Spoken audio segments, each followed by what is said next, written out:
Alcoholic liver disease એટલે લીવરનું alcohol સેવનના કારણે ખરાબ થવું.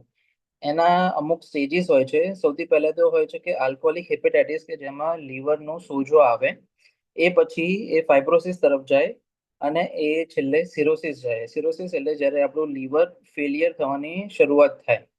ક્યારેક ફેટી લીવર સાથે પણ આલ્કોહોલનું કન્ઝપ્શન એ આ પ્રોસેસને સ્પીડ કરી દેશે, અને આપણું પેશન્ટ જે જ્યારે ફેટી લીવર ગ્રેડ 1 કે ગ્રેડ 2માં હોય, એ આલ્કોહોલ કન્ઝપ્શન સાથે એનું સિરોટિક લીવર તરફ વધારે જલ્દી પ્રોગ્રેશન થઈ શકે છે.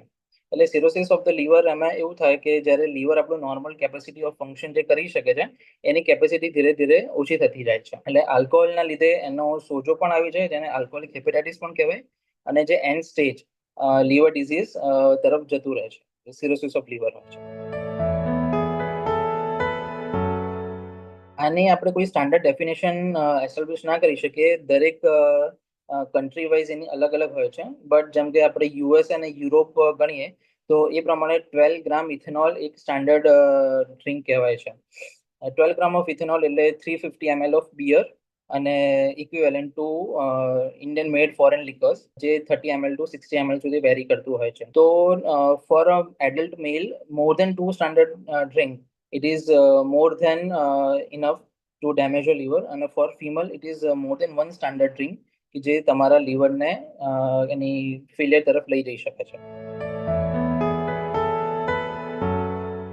પ્રાથમિક જીવનમાં તમને ફટીગ થાય, તમને એવું લાગે કે આખો દિવસ શરીરમાં કળતર થાય છે, તમને રાઈટ સાઈડ પેટમાં દુખાવો થાય, જોન્ડિસ થવાની શરૂઆત થઈ શકે છે. તમને એની સાથે જે લીવર ફેલિયરના લક્ષણો, જેમ કે ઇઝી ફટિગેબિલિટી, બ્રૂઝ, તમને લોહી સરળતાથી જામે નહીં, ક્યાંક લોહીનો ઘાવ થઈ ગયો હોય તો લોહીનો રિસાવ વધારે થતો રહે, એ બધા લીવર સિરોસિસના લક્ષણો છે કે જે તમને કહી શકે કે આપણું આલ્કોહોલના કારણે હવે લીવર ખરાબ થવાના શરૂઆત થઈ ગઈ છે. ખાલી આલ્કોહોલના લીધે આલ્કોહોલિક હેપેટાઇટિસ થયું એટલે કે લીવરનો ખાલી સોજો આવ્યો હોય, કે જેમાં લીવરના જે ફંક્શન્સ છે એ ઓલ્ટર થયા હોય, અને દુખાવો થતો હોય, કે પછી આપણને જોન્ડિસ થયું હોય સ્ટાર્ટિંગના ફેઝમાં, તો આપણે એને ટ્રીટમેન્ટથી, મેડિકલ ટ્રીટમેન્ટથી એને આપણે રિવર્સ કરી શકીએ છીએ. એ જ સેમ વસ્તુ ફેટી લીવર સાથે પણ છે, કે જે ફેટી લીવર ગ્રેડ 1 અને 2 હોય છે, કે જે રેગ્યુલર એક્સરસાઇઝ, ડાયટરી ચેન્જીસ અને ફેટ કટ, આ 3 વસ્તુ કરીએ તો આપણે ફેટી લીવર અને સાથે આલ્કોહોલિક લીવર ડિઝીઝ એને પણ રિવર્સ કરી શકીએ છીએ. પણ જો સિરોસિસ તરફ લીવર આગળ વધે, કે જેમાં ફાઇબ્રોસિસ થવાની શરૂઆત થાય અને લીવરના સેલ્સ છે એ પણ મરવાની શરૂઆત થાય, તો પછી આપણે એ વસ્તુને રોકી નથી શકતા. એની ખાલી જે ફેલિયર થવાની સ્પીડ હોય છે એને આપણે સ્લો કરી શકીએ છીએ. લાંબા ગાળાના યુઝથી જે આપણે સમજાવ્યું પ્રમાણે લીવર સિરોસિસ તરફ જઈ શકે છે, કે જેમાં લીવર પોતાનું ફંક્શન બહુ ધીમે ધીમે કરીને ઓછું થઈ જાય. લીવરના ફંક્શન જેમ કે ડિટોક્સિફાઈંગ કેપેસિટી, જે આપણે ટોક્સિન્સ હોય છે, અમોનિયા હોય છે, એને ફિલ્ટર કરવાનું કામ કરે છે. જો અમોનિયા ફિલ્ટર આઉટ ના થાય તો એ આપણા બોડીમાં, આપણા બ્રેઇનમાં એક્યુમ્યુલેટ થાય, અને એના લીધે આપણે કોમા તરફ જઈ શકીએ, ઇન્ટોક્સિકેશન તરફ જઈ શકીએ. બીજી ફંક્શન છે આપણા લીવરનું, કે જે આપણે લોહીને ઘટ કરવાનું કામ કરે છે.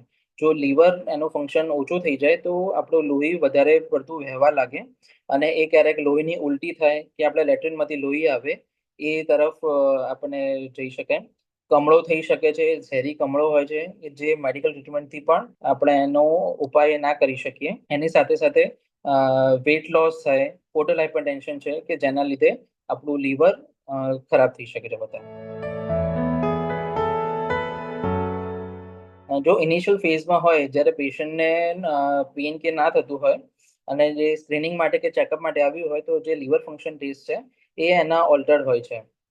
પરંતુ જ્યારે પેશન્ટ એને સ્ક્રીનિંગ માટે ના આવે, મોસ્ટ કોમનલી પેશન્ટ ક્યારેય સ્ક્રીનિંગ માટે આવતા જ નથી હોતા, એ સીધા ઇમરજન્સીમાં જ આવતા હોય છે પેઇન સાથે લઈને, અને કાં તો અમોનિયા લેવલ હાઈ હોય, તો જ્યારે એ આપણે કહીએ કે બેકી બેકી વાતો કરે, કે બેભાન અવસ્થામાં કંઈ પણ બોલ્યા કરે, એવી કન્ડિશન જ્યારે ઇમરજન્સીમાં પ્રેઝન્ટ કરતા હોય, ત્યારે આપણે એમને પેશન્ટને હિસ્ટ્રી પૂછીએ, સાથે પેશન્ટના જે લીવર ફંક્શન ટેસ્ટ છે, લીવર ફંક્શન સાથે જીજીટી લેવલ હોય એ કરાવડાવીએ, ત્યારે આપણને ખબર કે એનું 2-3 હજારનું જે આલ્કલાઇન ફોસ્ફેટેઝ લેવલ હોય, એએસટી એલટી લેવલ્સ હોય, એ બધા હાઈ જતા રહે છે. તો એ આલ્કોહોલના કારણે લીવર એમનું ઇન્ફ્લામેશન થઈ ગયું છે. સાથે રેડિયોલોજીકલ ઇન્વેસ્ટિગેશન જેમ કે સોનોગ્રાફી છે, સીટી સ્કેન છે, એના પરથી પણ ખબર પડે કે આપણું લીવર કેટલું એનલાર્જ થયું છે. અને જ્યારે એન્ડ સ્ટેજમાં આ જ લીવર એકદમ શંકન થઈને નાનું થઈ જાય ત્યારે ખબર પડે કે એ લીવર હવે કોઈ પણ કેપેસિટી નથી આમાં કે કોઈ કામ કરી શકે. ફેટી લીવર એટલે fat accumulation into the liver. આપણું લીવર એક સ્ટોરેજ હાઉસ છે ફેટ માટેનું. પ્રોટીન પ્રોડ્યુસ કરે છે, જે એસેન્શિયલ અમાઇનો એસિડ છે એ બધા પ્રોડ્યુસ કરે છે.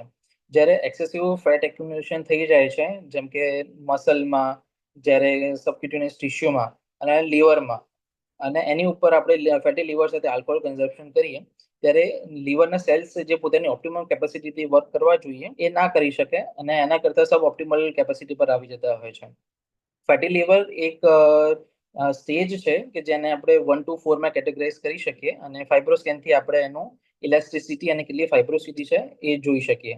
જો ફર્સ્ટ ગ્રેડ અને સેકન્ડ ગ્રેડનું ફેટી લીવર હોય એ મોસ્ટ કોમનલી લાઇફસ્ટાઇલ મોડિફિકેશન કરીને આપણે રિવર્સ કરી શકીએ છીએ. પણ જ્યારે થર્ડ અને ફોર્થ ગ્રેડનું હોય છે ત્યારે આપણે મેડિસિન્સને એ કન્ટિન્યુ કરવું પડે અને વિધિન 6 months એનો ફોલોઅપ રાખવું પડે કે લીવર સિરોસિસ તરફ આગળ વધી રહ્યું છે કે આપણે એ જ પ્રોસેસને ત્યાં ગ્રેડ 3 પર અટકાવી દીધી છે. સૌથી પહેલા તો આલ્કોહોલ જે કન્ઝમ્પશન કરતા હોય એ ઓકેશનલ આલ્કોહોલ પણ ના કહી શકીએ, કેમ કે અમુક લોકો માટે ઓકેશનલ આલ્કોહોલ એ એવરી વીક હોય છે, બટ એવરી વીક એ બિંજ ડ્રિંકિંગ કરતા હોય. તો એ આખો વીકનો કોટા એક જ દિવસમાં પૂરું કરી લે તો પણ એ ઓકેશનલ ડ્રિંકિંગ ના કરે. આલ્કોહોલ તો ટોટલી સ્ટોપ કરવું જોઈએ. સાથે કાર્બોહાઈડ્રેટ્સ અને હાઈ સેચ્યુરેશન વાળા ફેટી એસિડ્સ અને ફેટી ફૂડ્સ હોય છે એનું પણ કન્ઝમ્પશન જેટલું લિમિટેડ બને એટલું કરી શકાય. સાથે બીએમઆઈ અને વેટ લોસ, આ એ બે એક વસ્તુ છે કે જે આપણે ડાયટરી મોડિફિકેશન સાથે કરી શકીએ. બીએમઆઈ કેલ્ક્યુલેટ કરવા માટે જે આપણો સ્કોર ને બધા અવેલેબલ હોય છે, પણ એક સિમ્પલ ફોર્મ્યુલા છે કે આપણે જે હાઈટ હોય એ સેન્ટીમીટરમાં લેવાની અને એને -100 કરી દઈએ તો જેટલા જે નંબર આવે એ આપણું આઈડિયલ વેટ હોવું જોઈએ.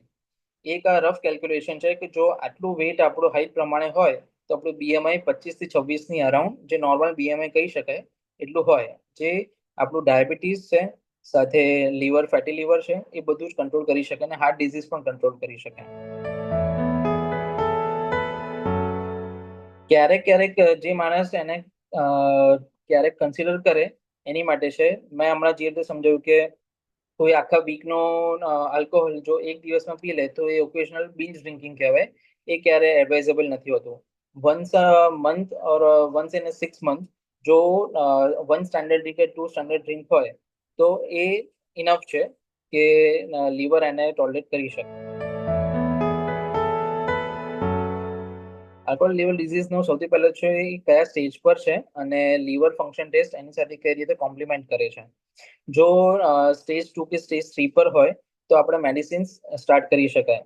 જો પેશન્ટ ઇમરજન્સીમાં bleeding in vomiting or bleeding PR સાથે પ્રેઝન્ટ કરે તો આપણે એન્ડોસ્કોપી અને એના બીજા ઓપ્શન્સ છે. જો લાસ્ટ સ્ટેજ હોય કે જેમાં લીવર સિરોસિસ થઈ ગયું છે તો પછી આપણે પેશન્ટનું લીવર ટ્રાન્સપ્લાન્ટ જે અત્યારે લેટેસ્ટ એની ટ્રીટમેન્ટ છે એ યુઝ કરવાનું હોય કે જેના લીધે આપણે જે સારું લીવર છે એ એમનામાં યુઝ કરી શકીએ અને જેમનું નોર્મલ લીવર ફંક્શન છે એ રિસ્ટોર થઈ જાય. સો આલ્કોહોલિક લીવર ડિઝીઝ એ ગુજરાતમાં કે તો બહુ આપણે ના હોવું જોઈએ કેમ કે ડ્રાય સ્ટેજ છે, બટ ઇન એન્ડ આઉટ જે રીતે ઓપીડી અમે લોકો જોઈએ છે એ પ્રમાણે દેશી દારૂ ના લીધે પેશન્ટ વધારે પડતા બીમાર થતા હોય છે કે જેમાં આલ્કોહોલનું પર્સન્ટેજ 50 to 60% વધારે હોય છે નોર્મલ આઈએમએફએલ કરતા. એટલે એ વસ્તુ આપણા લીવરને વધારે હાર્મફુલ કરતી હોય છે. ક્યારે કોઈ ઓકેશનલ ડ્રિંકર નથી હોતું.